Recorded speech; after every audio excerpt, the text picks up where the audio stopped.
Ugh. What's up, everybody? I would usually clean this section up so the shot looks a little bit more symmetrical, but Charlie's sleeping in there. It's raining, it's Saturday morning. Today sucks, like there's nothing to do. I figured instead of wasting more of my life watching Christmas movies, which, is it really a waste? I don't think so. We're gonna play round 2 of Would You Rather Instagram edition.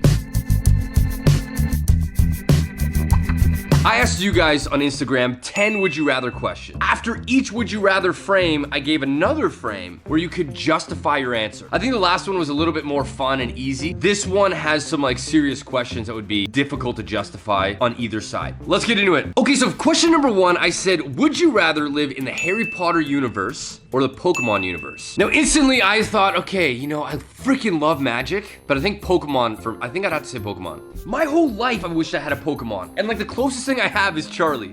58% of you guys said Harry Potter. All right, let's see what you guys said. I would rather cast spells than get burned alive by an angry Charmander. On the flip side of that, someone could easily cast a spell on you. Bruh. Put the Pokemon to work. Well, I mean, if that was the case, we'd probably live in a world where we couldn't legally do that. My editor would just be like a Doug Trio. I had to pick a Pokemon that is so freaking random. Like, who chooses Doug Trio? Pokemon, because maybe I would have a chance to catch a girlfriend. I don't think that's how it works.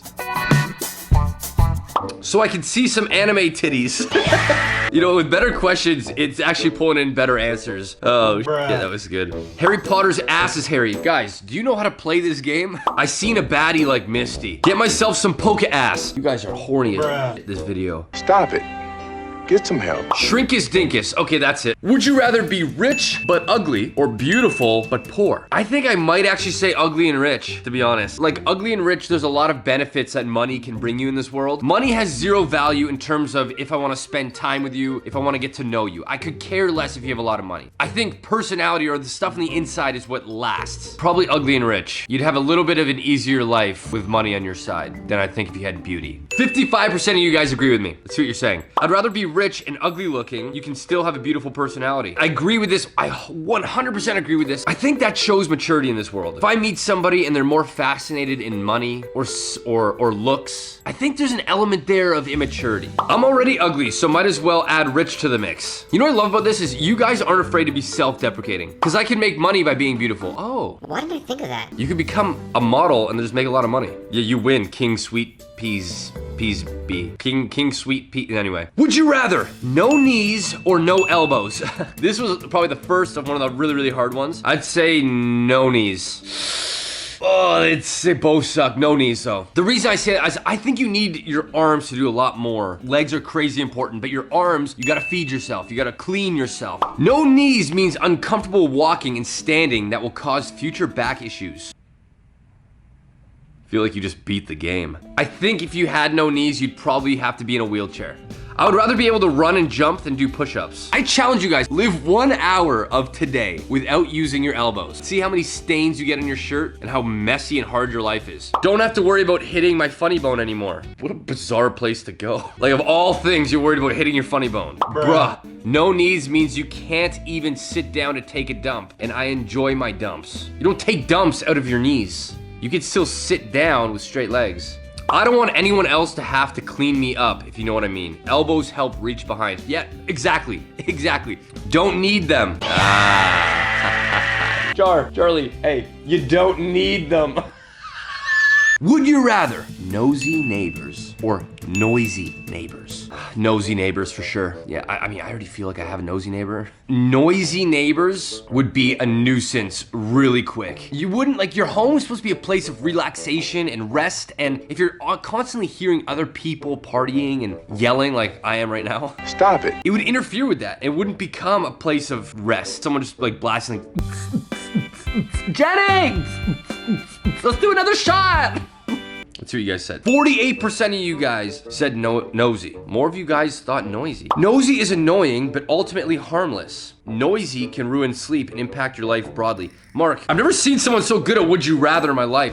I'm thinking like, oh, this is gonna be a hard one. Like, try to guess this one, Nosy. And Mark's just like, oh, that's easy. Easier to make a formal complaint or informal request to fix the problem. That's true. You could actually complain about noise being an issue. That's an equally good answer. Nosy is way too personal and creepy. To know that someone's listening to you or listening to your conversations or knows more about you than you think you know, there's a big element of creepiness. And if the person is creepy, it could really escalate from there. My home life isn't exactly exciting. Plus, free surveillance.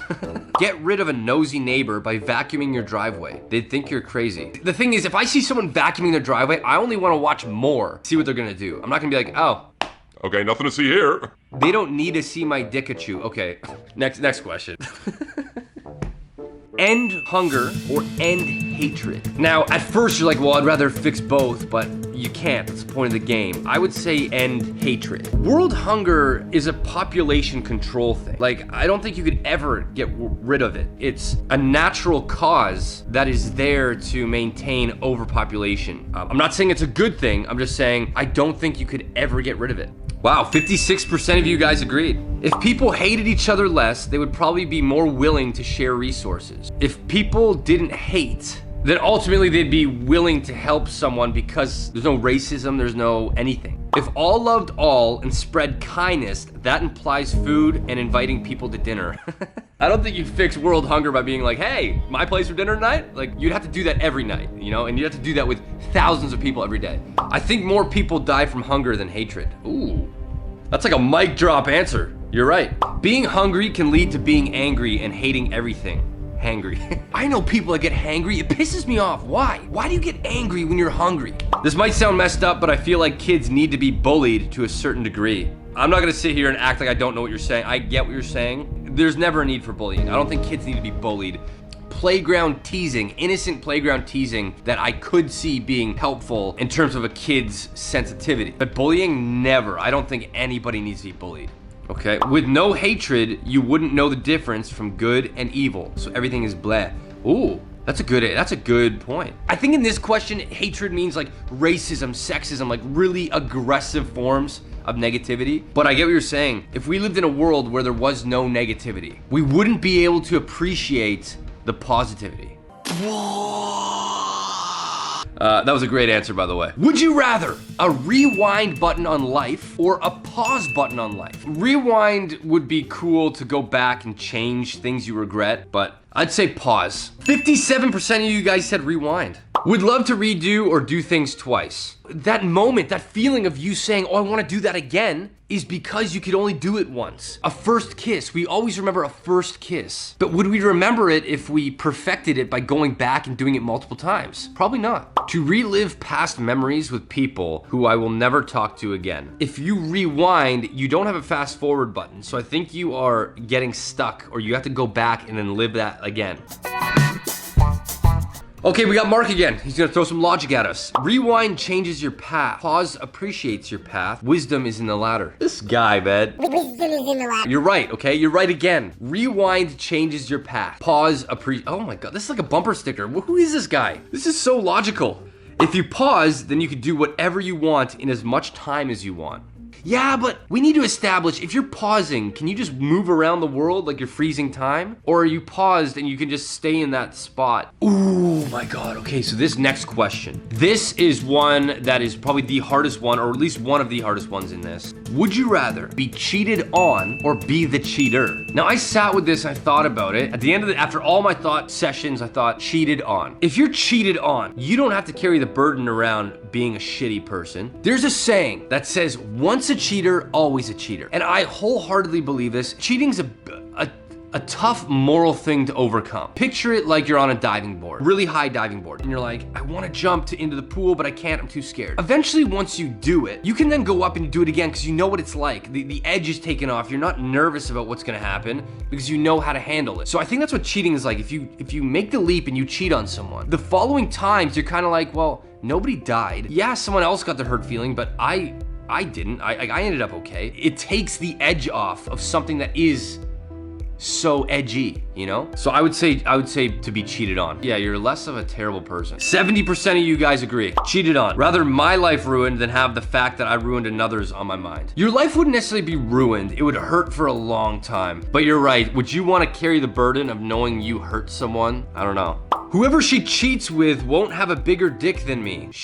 So she's just going downhill. Man, I love this, the confidence there. I've been cheated on before. Know what that feels like. Wouldn't want to make another feel that way. I've heard this, actually there's quite a few answers like this where they said they've been cheated on and they would not want to cause that pain. Because when you get cheated on, you can't trust anyone anymore. Yeah, I mean, that's another thing that comes with it. You enter relationships with some sort of commitment issue of like, I want to love you, but I'm scared you're gonna hurt me. I think it's a clear answer, to be honest. I really do. I think to be cheated on ultimately would be better for you as a person. It would be harder, but I think it would be better in the long run. Would you rather have your kid get married at 15 or 50? Is this not an easy one? 50. 15, like I think we can all agree 15 is way too young. Your childhood is so damn important. That's too young. You don't even know who you are at 15. 66% of you guys said 50. They could date, be engaged, and not be married until they're 50 and still be happy. Yeah, of course, you could date around. When you start dating in like your 30s, the person you're dating is like, they have an agenda. What if they want to get married? And you're like, can't until like I'm 50, you know? 1, I want grandkids to spoil. 2, they don't have to have kids until they're like 20-ish. It's not about you. If your kids get married at 50, you're not gonna be around to see them have grandkids. As long as your financials are on track, then I think either is fine.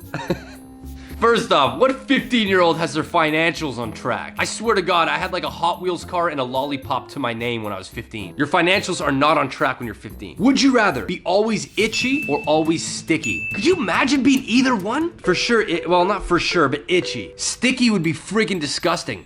56% of you guys said you'd rather be itchy. People can't feel that you're itchy, but they can feel if you're sticky. Great point. You'd be disgusted. You'd be like, hey, buddy, what's up? On the opposite side, would you always want to be like itching? People would think you have some sort of disease that you can catch or something. Because at least itching feels nice. But imagine how scarred and dry your skin would be if you're just constantly like, oh, yo. Would you rather be 20 minutes early to everything or 10 minutes late? I'm gonna go ahead and pick the one that I feel is not the most popular. I'm gonna say 10 minutes late. Have you ever had someone show up to your house early and you're like I'm still cleaning, or like I'm not ready? Oh, 93% of you guys said 20 minutes early. Fashionably late. Plus, you don't want to be sitting alone waiting for everyone to show up. Yeah, oh my God, so true. Have you ever been to a party? Let's say you go to a party 20 minutes early and you don't know anybody. It's like, Always told in band class, if you're early, you're on time. If you're on time, you're late. I hate that saying. I've heard it before. If that's the case, then make the time 15 minutes earlier, you know? 20 minutes is too much time, and I'd rather apologize than waste my life. Exactly. 20 minutes is a long time to wait if your appointment starts. No one judges you for being early, and it could help to prepare if it's an interview. This is a tricky one because there's two sides to everything, and they all make sense. Okay, I think that's it. This was a very tough one, and I'm so proud of your answers and that there's still hope in humanity. I tried to pick ones that were a little bit more thought-provoking or funny, and a lot of you guys had the same answer. Thank you so much for playing. If you guys enjoyed this and want me to do another edition, give it a thumbs up. Make sure you like this video. Be sure to subscribe. And I do a lot of this now. If you go to my Instagram @danocracy, I'm doing poll questions where if I do a video, I might as well ask the audience. Thank you guys so much for watching. I hope you have a great weekend, and I'll see you guys in my next video. See you guys later.